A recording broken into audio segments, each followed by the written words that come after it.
تو غزہ والوں کے نقش قدم پر چلنا پڑے گا. ہمارے ضمیر سوئے ہوئے ہیں. اگر ضمیر کہیں جاگ رہا ہے تو وہ غزہ میں جاگ رہا ہے. انسانیت پوری دنیا میں انسانیت دکھائی جا رہی ہے. انسانیت تو وہاں قتل ہو گئی. جسے مہذب دنیا کا نام دیا جاتا ہے, اس کا جو چہرہ ہے, وہ جو اس انسانیت کا پرچار کرتے ہیں, وہ انسانیت غزہ کے چوک میں پھانسی چڑھ چکی ہے. ہم بلاد شام کا ذکر کر رہے ہیں. بلاد شام کی بحالی کے لیے غزہ کی طرز پر چلنا ہوگا, غزہ کے نقش قدم پر چلنا ہوگا. آپ مجھے بتائیں آج جو ہے وہ کون پرعیش زندگی چھوڑ کے غزہ والوں کی طرح زندگی گزارنے کو تیار ہے؟ کون سی ماں ایسی ہوگی جو بچے کو اٹھا کے کہے کہ جی یہ شہید ہو گیا, یا اللہ تیرے حوالے, یہ باقی بھی موجود ہیں؟ کون کہے کہ میرا شوہر, میرے سارے بچے چلے گئے؟ الحمدللہ. الحمدللہ کا لفظ کہنا اتنا آسان ہے. ہمارے ہاں تو صرف کھانا کھا کے جو ہمارے جو سو کال جو بھی اسکالرز ہیں وہ کھانا کھا کے ڈگار مار کے یہ الحمدللہ کہتے سنے. کہے نا ذرا ان کی طرح بچوں کی لاشیں اٹھا کے الحمدللہ. مسئلہ یہ ہے کہ ہمارے یہاں بولا نہیں جاتا. مذہب کو ہمارے ہاں صرف یوز کیا جا رہا ہے. ہمارے یہاں سے میری مراد سارے مسلم ممالک ہیں. اور ہم جب بلاد شام کا ذکر کرتے ہیں تو یہ اسی طریقے سے جو غزہ کے لوگوں سے محبت کرتے ہیں, جو ان کے راستے پہ چلنا چاہتے ہیں, جب وہ ایک ہوں گے, وہ مزاحمت کریں گے, وہ سامنے آئیں گے, تو بلاد شام کا جو ہے وہ بحالی کا کام ہو سکے گا. میں طارق بھائی کے باتوں پہ ایک چیز اور ایڈ کرنا چاہوں گا. بسم اللہ. غزہ جو ہے نا ڈاکٹر صاحب, اس کو ایک سبجیکٹ بنانا چاہیے جو اسکولوں میں ہونی چاہیے. غزہ ایک الگ سبجیکٹ ہونی case study. Yes, case it should be یہ بہت اچھی تجویز سر. ہے. میں آپ کو بتاؤں, نصاب میں غزہ شامل ہونا چاہیے, غزہ بلکہ اس کی تاریخ پہ پوری کتاب ہونی چاہیے. بالکل ایک سبجیکٹ جو پڑھانا چاہیے بچوں کو. اگر آپ چاہتے ہیں کہ ایک واقعی میں مسلمان نسل ہو آنے والے وقت میں, مستقبل میں, تو یہ غزہ ہے نا, غزہ, یہ غزہ پر ایک سبجیکٹ بنانا چاہیے باقاعدہ, جو ہمارے بچوں کو مستقبل میں پڑھانا ہوگا. یہ جلال بھائی آپ چونکہ ہم کیونکہ جس طرح طارق بھائی نے کہا تھا نا, صبر اور استقامت, اور بھی بہت کچھ, اور بھی بہت چیزیں مسلمانوں کو سیکھنا چاہیے غزہ سے.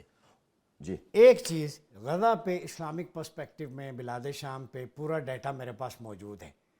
پروگرام کی وساطت سے لائیو آپ کو کہہ رہا ہوں, وہ ڈیٹا سارا ہے, اس میں آپ اپڈیٹ کریں. کتاب میری طرف سے وعدہ رہا پوری امت کے لیے, سر بالکل لائیو کہہ رہا ہوں. آپ اس میں ہیلپ کریں گے. جو اپڈیٹڈ ڈیٹا ہے اسلامک پرسپیکٹیو میں بلاد شام, غزہ و فلسطین کی اہمیت پہ میں پوری قوم سے, امت سے وعدہ, یہ قرض ہے. یہ طارق بھائی بھی ساتھ ہوں گے, ہم پورے مل کے اس کو کر لیں. سر میں غزہ کے لیے, مسجد اقصی کے لیے, دونوں چیزوں کے لیے میں جان دوں گا, جان بھی لوں گا. جو حکم ہوگا میں حاضر ہوں. ناظرین, سلیبس میں غزہ کو شامل کرنے کے لیے خوشائن بات ہے, اور سنو ٹی وی کے بیٹھ کے ہی ہم نے طے کر لیا. طارق بھائی, جلال صاحب, میں ایڈمرل صاحب بھی ہیں. غزہ فلسطین بلاد شام پہ اسلامک پرسپیکٹیو میں کانٹینٹ ہے. جلال بھائی اور ان جیسے دوستوں, طارق بھائی ہیں جو انویسٹیگیشن, تو وہ سارا ڈیٹا اکٹھا کر کے, تاکہ قوم کی, نوجوانوں کی رہنمائی ہو, وہ ریکنیکٹ ہوں کہ غزہ اصل میں کس کا دیس ہے, حضور کا دیس ہے. گفتگو کا سلسلہ جاری ہے. یہاں وقت ہوا چاہتا ہے ایک چھوٹے سے بریک کا. ملتے ہیں بریک کے بعد. ویلکم بیک ناظرین, پروگرام ایک دفعہ پھر آپ کا خیر مقدم ہے. بات غزہ کی ہو رہی ہے جو صہیونیت کی غذا بنتا جا رہا ہے. جلال الفرا صاحب, محمود عباس صاحب کے پاس اتنی فورسز ہیں, اتنی ٹریننگز ہیں, کتنے سولجرز ہیں, اس کے باوجود بھی قضیہ کیوں نہیں حل ہوتا؟ پریزیڈنٹ ہے وہ. دیکھیے, محمود عباس صاحب کے پاس جو فورسز ہے, اس کی تعداد میرے خیال میں 85,000 سے لے کے 90,000 تک ہے. فلسطینی فوجی مطلب کیا کر رہے ہیں وہ؟ سیکورٹی فورسز, مطلب مسلح سارا ماشاء اللہ, یعنی وہ کیا کر ٹریننگ رہے شدہ ہیں. کیا کر رہے ہیں؟ تنخواہ لے رہے ہیں, بس تنخواہ لے رہے ہیں سر. کتنی تنخواہ؟ نہیں, ماں تنخواہ تو بہت بڑی ہے. تو کام کیا ہے ان کا؟ میرے خیال میں محمود عباس صاحب کے پاس میجر کا جو تنخواہ ہے محمود عباس صاحب کی حکومت میں, وہ آپ کے یہاں کا جنرل کے برابر کا تنخواہ ہوگا, بلکہ اس سے بھی زیادہ ہے. فلسطینی فوجی میجر کی تنخواہ پاکستانی جنرل سے زیادہ ہے میرے خیال میں, کیونکہ آپ کا جنرل یہاں پہ 5.5 لاکھ روپے تو نہیں لیتا ہوگا نا. میرے خیال میں ان کا تنخواہ تو اتنا نہیں ہوگا. وہاں پر $2,000 کم سے کم تنخواہیں میجر کی میں بات کر رہا ہوں. اب میجر سے اوپر آپ جائیں, میجر کرنل, بریگیڈیئر وغیرہ, اس کے باوجود بھی غزہ خون آلود کچھ بھی نہیں سر. مزاحمت تو محمود عباس صاحب کے بالکل. تو وہ 85,000 کس کے لیے ہیں؟ وہ انڈے دے رہے ہیں, دھوپ لگوا رہے ہیں اسلحے کو, کیا کر رہے ہیں؟ وہی کر رہے ہیں جو بنیامین نتنیاہو چاہتا ہے. یعنی ان کی مرضی سے وہ, بالکل آف کورس وہی چاہتا ہے, جو بنیامین نتنیاہو چاہ رہا ہے وہی کر رہا ہے. کھل کے بولوں؟ بولیں نا, آپ کا اب پلیٹ ان اسرائیل کے ساتھ تعاون کر رہے ہیں, اور کیا کر رہے ہیں؟ کون؟ اسرائیل کے ساتھ تعاون کر رہے ہیں نا. فلسطینی. یہ جی ہمارے مجاہدین کے خلاف ہے. مار دے مجھے. اپنے تعاون کر رہے ہیں. جی یہ آج پہلی دفعہ آپ بات کر رہے ہیں, اس سے پہلے نہیں سنی میں نہیں سر, میں نے اس سے پہلے بھی اور بھی چینل میں کہا تعاون, بالکل تعاون قائم ہے. کس قسم کا تعاون ہے؟ وہ آپ خود سمجھدار ہیں. تو اس کا مطلب ہے اندر کی چیزیں کمزور کر رہی ہیں ہمیں. ہم ڈاکٹر صاحب, ہم تو دنیا سے غزہ کے عوام جو ہے نا, سب سے پہلے ہمارے اگر شکوہ ہے نا, گلا, تو سب سے پہلے ہماری حکومت, جو اس وقت حکومت تو فلسطین میں تو محمود عباس کی ہے, سب سے پہلے محمود عباس کی حکومت سے ہے. محمود عباس صاحب کی حکومت میں جتنا انہوں نے غزہ کو ستایا, غزہ کے عوام کو, شاید اسرائیل نے بھی نہیں کیا ہوگا. 77-78 سال سے جو غزہ 77-78 سال سے جو غزہ محصور ہیں, اس کے پیچھے محمود عباس صاحب کی حکومت کا ہاتھ ہے. طارق بھائی سے طارق بھائی, یہ انٹرنل فالٹ لائنز بہت یہ بڑا فنومینا ہے پورے عالم اسلام میں, اسی وجہ سے یونٹی نہیں ہو پا رہی. ہم غزہ کے فلسطین کے کاز کو ہائی لائٹ کرتے ہیں تو پتہ چلتا ہے ادھر اندر بھی فالٹ لائنز ہیں. بڑا انفارچونیٹ رول ہے. 85,000 فورس ہے فلسطینیوں کی محمود عباس کے اندر, لیکن غزہ آپ دیکھیں کھنڈرات کا منظر پیش کرنا ہے. کتنی بڑی دیکھیں محمود عباس کا معاملہ یہ ہے کہ اس کے منشور میں, یعنی وہ جس سیاسی پارٹی کا سربراہ بنا ہوا ہے فتح کا, اس کے منشور میں ہی مزاحمت نہیں ہے.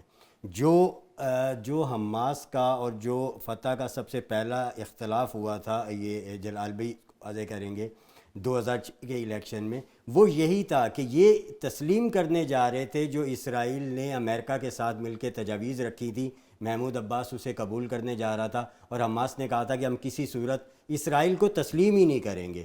محمود عباس اسرائیل کو تسلیم کرنے جا رہا. محمود عباس جی, اور اس نے اسے اب جو جنگ شروع ہوئی حماس کے درمیان اور فتح کے درمیان, جس میں بعد میں بہت مارا ماری ہوئی, اور چونکہ اختیارات ٹوٹل جو ہے الیکشن جیتنے کے باوجود حماس کو اختیارات نہیں دیے گئے. ہم اختیارات ٹوٹل جو ہے وہ فتح نے اپنے پاس رکھے, اور اس کے بعد جو یورپی ممالک تھے اور جو دنیا تھی حماس کے خلاف, وہ فتح کو سپورٹ کرتی رہی. یہ پوری ایک ہسٹری ہے اس کی. اب معاملہ دیکھیں کہ ہمارے آپس کے اختلافات اور فلسطین میں حماس اور فتح کے آپس کے اختلافات اپنی جگہ. دشمن آپ کو کتنے قریب سے دیکھتا ہے. جو خان یونس کا علاقہ ہے, جو جلال بھائی گھر ہے, جو امام شافعی رحمۃ اللہ علیہ کی جائے پیدائش ہے, وہ اس ٹائم مزاحمت کا گڑھ بنا ہوا ہے, مرکز ہے مزاحمت کا. یعنی جب مذاکرات, میں تو انہیں ناکام کہوں گا, یہ جو حالیہ مذاکرات ہوئے 60 روزہ جنگ بندی کے جو چل رہے تھے, اسرائیل نے اسے تسلیم ہی نہیں کیا, حالانکہ حماس اس کو تسلیم کر چکی تھی. اب آپ اندازہ کریں کہ جیسے ناکام ہوئے ہیں, تو اس کے بعد اسرائیل نے اعلان کر دیا کہ جو ان کی آپریشن ہے وہ جاری رہے گا, اور پورے غزہ پہ جو ہے وہ یہ قبضہ کریں گے. اس اعلان کے فوراً بعد 11 جو القسام کے مجاہدین تھے, انہوں نے کارروائی کیا, اور ایسی کارروائی کی ہے کہ آپ ذرا انٹرنیشنل میڈیا پہ اس کا احوال پڑھیں.